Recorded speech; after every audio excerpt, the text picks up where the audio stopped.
If you guys have any questions at all after watching this Q&A session, please let me know because I would love to elaborate a little bit more and provide as much value as possible. Why purified water? So I know some of my detox smoothies call for purified water.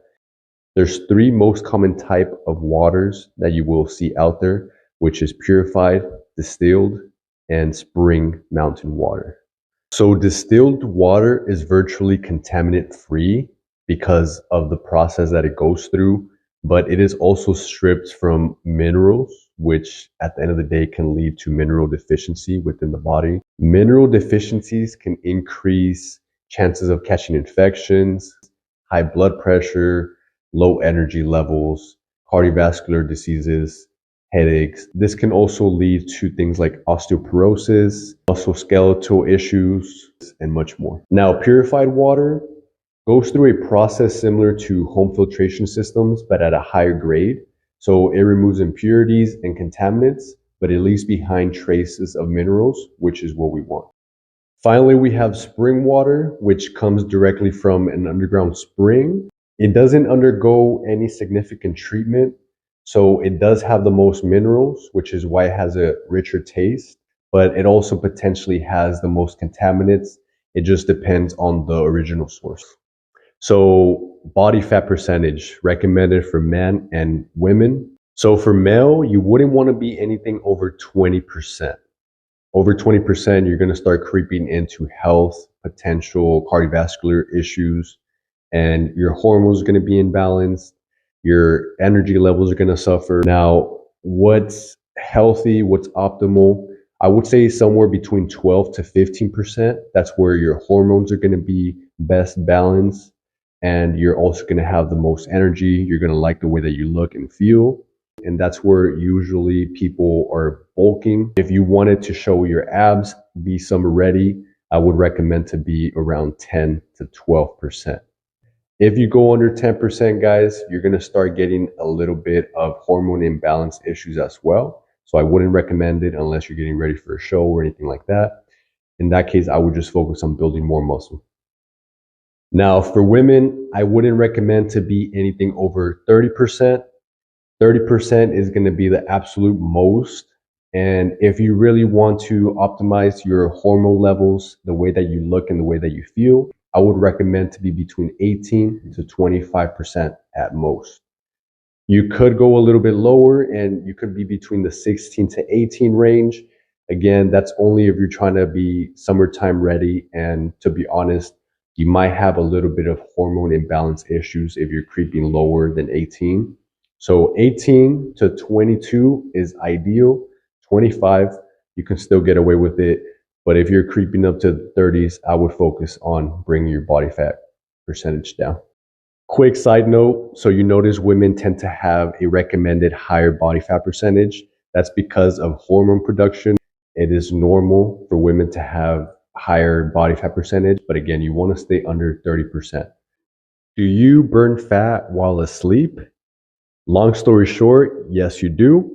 But you actually burn calories while you sleep. And calories is energy, but stored fat is also energy.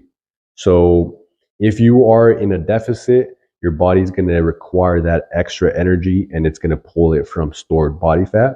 When you're asleep, you're basically just repairing and recovering. That's why sleep is so crucial, especially for recovery. You don't want to be just stimulating the body by hitting the gym and killing yourself. You want to let your body do its work at night to recover, give it some quality time, so quality sleep, where it's going to recover and repair all of the tissue, all of the damage, bad cells, get rid of all that bad stuff. So studies have shown, depending on your age and weight, you roughly burn about 40 to 80 calories per hour. So let's just say you're sleeping your whole 7 to 8 hours. So per night, you could be burning anywhere between 320 to 640 calories just by sleeping. Plus, you're letting the body recover and you're going to be able to hit the gym harder, which is going to give you better gains. So what to know about a nutrition label? This is a really good question, guys. First things first, anything with trans fat, you never want to put in your body. Trans fat is basically just oil that's been heated up and then it's became solid. So all of that is just going to cause cardiovascular problems in the future. So just be careful. Everything adds up. Same thing with fried food. That's why you want to avoid fried food and processed foods, because most of that is going to be trans fat. Now, saturated fat, there's some level of saturated fat that you want for testosterone production and other hormones, but you don't need to look for saturated fat, guys. Trust me, saturated fat is also everywhere. It's one of those things that you're just going to get regardless what you eat, you're going to get it in. So don't worry about that. Good fats is going to be mono and polysaturated fats. Those are the fats that we want to stick with. Avocados, coconut oil, olive oil, nuts. These are all heart healthy and great for your brain. Another thing to note is that by law, companies need to list all of the ingredients used in that product. So if you look in the back under the nutrition label, there's a section where all the ingredients are going to be listed from most to least. And if you look at the first 3 to 5 ingredients, that's usually what is most present in that product. Just a rule of thumb, guys, if there's anything in there that you can't pronounce, I just wouldn't put it in my body. So you want to stay away from oils such as canola oil, soybean oil, peanut oil. Any type of oil is just going to be pro-inflammatory, and that's what they use to process the food, give it flavor. But when it's heated to a certain degree, it just becomes toxic for the body. Quick tip, when you're looking for options or comparing options, just go with what has most protein and fiber, whatever has less fat and sugar, and you can't go wrong with that. Here's a quick example of rice cakes. You see on the ingredients, it's only brown rice and sea salt. But when we compare it to something like Pop-Tarts, which is highly processed, you see the ingredients. First one listed is sugars. Then we have wheat flour, and then all kinds of oils and things we can't even pronounce. So this is definitely what we would want to stay away from. So I got a few questions on how can I keep my current body weight if I don't necessarily want to lose any more weight. So staying in a recomposition phase is going to allow you to continue building muscle while losing body fat. Muscle weighs a little bit more than fat. You might go up in weight a little bit. Again, this is why I would recommend a digital scale. So you don't want to just go based off of the number on the scale, but what your body is made out of. So getting a accurate reading of the composition of your body is going to be a must. You can track your body fat, you can track your water weight, your muscle mass, bone density. Some of them even tell you your BMR. This is just your metabolism, the calories that you need, or the energy that you need just to be alive. Now, if you sum your activity level to that, you're going to get your maintenance calories. And these are the calories that you need to eat to maintain your body weight. So personally, this is what I'm doing during a phase like this. I'm just eating my maintenance calories. I'm making sure I'm working out. I'm getting enough stimulus, resistance training, cardiovascular training. Plus, I make sure I get my 8 hours of sleep and I'm eating quality dense foods. To sum it up, essentially, you just want to make sure that you're eating at your maintenance calories. That way you're not gaining or losing weight. Plus, from there, you want to make sure everything you put in your body is of quality and nutrient dense. You want to make sure you're eating enough, and you're also going to the gym at least 3 times a week, which is what I recommend to most people, to get enough of a stimulus for the body to adapt and build muscle. How to gain weight.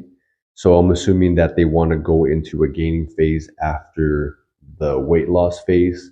And honestly, that's what I would recommend. Just make sure that you're getting down to under those body fat recommendation levels I gave you guys earlier. Now, if you want to gain weight, same thing as with the earlier question, you want to identify your maintenance level calories. Then from there, you're going to be able to adjust. And I would recommend to go with a surplus of about 5 to 10% just to begin. But it also depends on how much body fat you're willing to put on. So you are going to gain some body fat when you gain or when you're in a gaining phase. And ideally, we don't want to gain weight. We want to gain muscle. Same thing as when we talk about losing weight. We don't want to lose weight necessarily. We want to lose body fat. Now, once you've identified your maintenance calories, this is where you want to adjust either 5% or 10% surplus, which means you're eating above your maintenance calories. And again, it just depends on how aggressive you want to be, how fast you want to gain muscle, but also you're going to be putting on a little bit more body fat. So be slightly conservative, guys, and then you can err into the more aggressive side. I would recommend to get a digital scale. Personally, I use a scale called Fit Index, and I'll put a link down below. I buy it on Amazon. Usually goes on sale for like $16, $17. It's a great investment, guys, especially if you really want to take this seriously. You don't want to just go based off of the number on the scale. You want to go based off of your body composition. A couple of people asked, what happens after this challenge? Can we still get any guidance from you after the 10 days? So my goal and my hope with this challenge is that you guys develop momentum, but also a solid understanding and a foundation that you can build upon. So I'm giving you the blueprint, and you guys just need to be consistent with it and apply the knowledge. Consistency and follow the blueprint. Now, if after the program you wanted to take your results to the next level and you wanted to continue working together, we can definitely talk about potentially starting a one-on-one program or an online do it on your own program, just depending on what fits your goals and needs best. What do you recommend for seasonings to cook meats? What kind of condiments do you recommend to give my food flavor? So there's a very popular brand called Ms. Dash. You can get it on Amazon or wherever you grocery shop. I'm sure they'll have it at any generic grocery store. These are low to no sodium seasonings. Personally, my favorite is the lemon pepper, and I put that on everything. Besides that, I use natural ingredients. I squeeze lemon on my food, olive oil on my salads. I use avocado. And my favorite is going to be homemade salsas. So I'll make a batch of homemade salsa at the beginning of the week. I'll use that to cook with and also to put on my food. And that's also the best way to make sure you're getting your vitamins and minerals in. Most recommended supplements. And guys, quick disclaimer, I am no supplement expert. I just stick with what has been shown to be most effective and safest. So based on that, these are my top 5 recommended supplements. First one is going to be a multivitamin. And if you don't take a multivitamin currently, guys, I would definitely recommend, because we don't eat as many greens as we should be eating in order to get all of the vitamins and minerals that we need. So probiotics would be number 2, because it is important to have a healthy gut. So if you're eating what you should be eating, but you're not able to absorb the nutrition, it's just going to be pointless. So make sure that you have a healthy gut so that you're able to absorb the nutrition coming from the food that you're putting in. Number 3 is going to be fish oil. Fish oil is proven to be healthy for brain function, but also can aid in weight loss. Number 4, we have vitamin D3. Vitamin D3 is going to be crucial for your immune system and to prevent any type of diseases and infections. It is best if we get it directly from the sun, but to be honest, we don't all get as much sunlight exposure as we should be getting. So supplementing with vitamin D3 is also very important. Number 5, last but not least, electrolytes.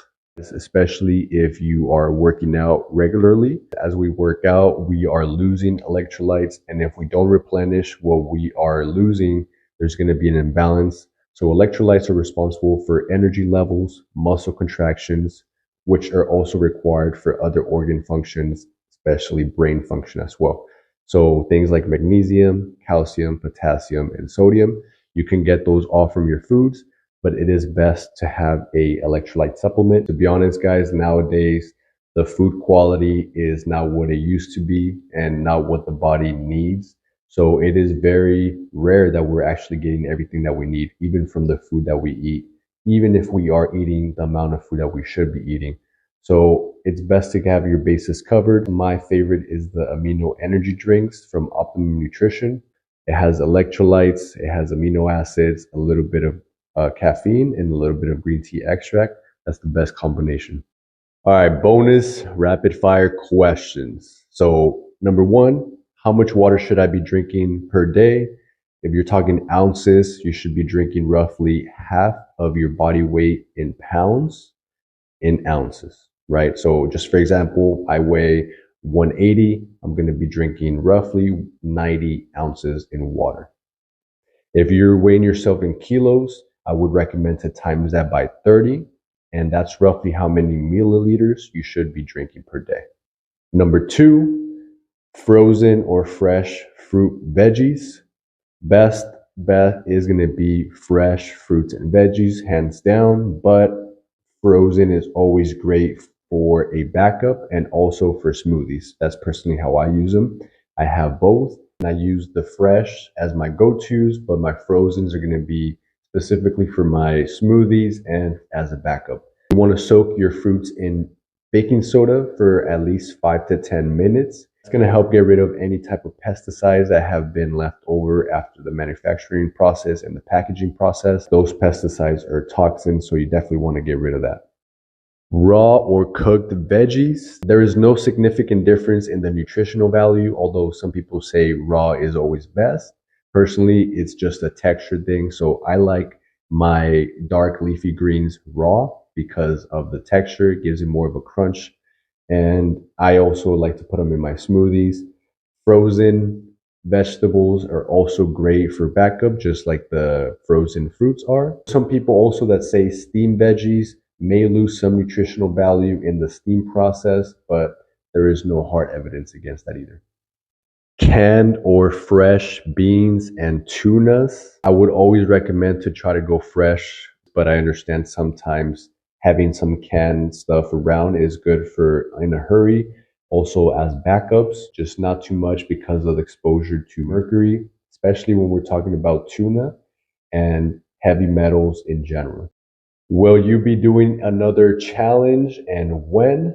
Yes, I will be doing another challenge. Guys, I've been getting a lot of great feedback and I appreciate it. So my plan is to do another challenge maybe every 2 to 3 months. By the way, I'm debating if I should do another ab challenge or if I should go lower body, full body. So let me know what you guys would like to see. What is the difference between whey protein and casein protein? So whey protein has one of the fastest absorption rates, and casein protein actually is slower release and also has a slower absorption rate. So for that reason, whey protein is recommended when you wake up first thing in the morning or post-workout right after you work out. Casein protein is recommended before bed because ideally it should help with muscle breakdown and also with the repair and restoring process that happens overnight. Favorite veggies? So to be honest, guys, I don't really have favorite veggies per se because a variety is king. And I like to make sure that I'm getting my nutrition in, and that's what matters the most. But if I had to choose, I would go with bell peppers, edamames, Brussels sprouts, broccoli, green beans, baby carrots, onions, and all the leafy greens possible. Favorite snacks is when I think of snacks, I think of protein, and also tree fruits are usually the best bet because of the fiber contents and all of the antioxidants, again, minerals and vitamins. So for that reason, tree fruits are always in the top of my snacks. As far as protein goes, I like to do Greek yogurt with a little bit of oatmeal and maybe some berries. I definitely like deli turkey meats. Those are great, can't go wrong. I also like to do a lot of the tropical detox smoothies with protein as a meal replacement snack. That's a great way to get, again, your nutrition and your protein in. I also like to do some type of rice cakes with peanut butter or almond butter. Sometimes I like to do a little bit of popcorn or pretzels, and that's basically going to be like my cheat snack. Always portion size. Just because it's a snack or it's a healthier alternative of the snack doesn't mean you can go crazy though. Creamers, sugars, Splenda. Do you add anything to your coffee? No, guys, stay away. No creamers, no artificial sweeteners, no half and half creams. Honestly, I just do green tea with a little bit of black coffee, and I've been addicted since then. Don't knock it till you try it. Last but not least, guys, unlimited veggies. Is there such thing as too many? No, there isn't. More the better. Again, you're covering all of your bases. Vitamins and minerals are so important. If there's any vitamin and mineral deficiency, your body's just not going to respond the way you want it to. It might be the reason why you haven't seen the results that you're looking for if everything else is in order, but you're just not adding vegetables into your diet. So what I would recommend is 2 to 3 veggies per meal, breakfast, lunch, and dinner. And then you can snack on veggies as you go throughout the day. But no, there's no such thing as too many veggies. Quick side note, veggies are going to be super important, especially when you're in a deficit or in a cutting phase, because they add volume and satiety to your meals. So you get fuller, you see more volume in your plate, but also you're getting a lot more fiber and nutrients in as well. Cravings are either physiological or psychological. So physiological means your body is asking you because it's lacking something, and your brain doesn't know the difference, so it'll automatically go for whatever sounds best. Pizza, hamburgers, especially if you're hungry and you're out and about, you're just gonna find your way into a drive-thru. So avoid your cravings by adding veggies, 2 to 3 per meal, and you're gonna see best results that way as well.